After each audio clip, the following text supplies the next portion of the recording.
So how can e-commerce brands combat channel inflation by using demand-led strategies? That's the question. So it's going to really boil down to two things.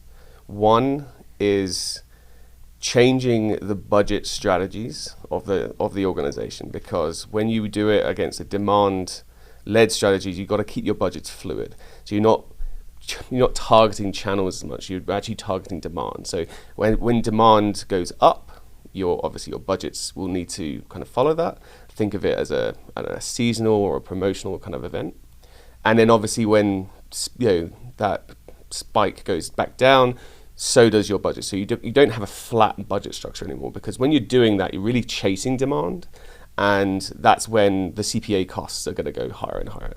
The other big part of supporting helping e-commerce brands do that is investing in the upper funnel and making sure, because a lot of when you're chasing the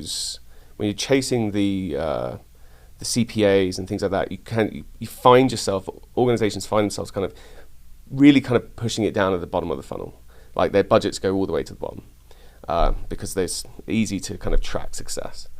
When we go to the top of the funnel, that's where we're going to see that kind of demand. So that's where we're going to really fight that inflation.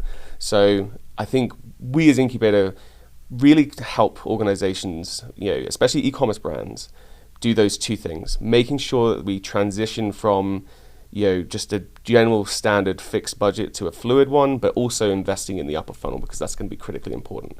And part of doing that is obviously understanding the organization. What are you selling? Who's your customer? What's your price point?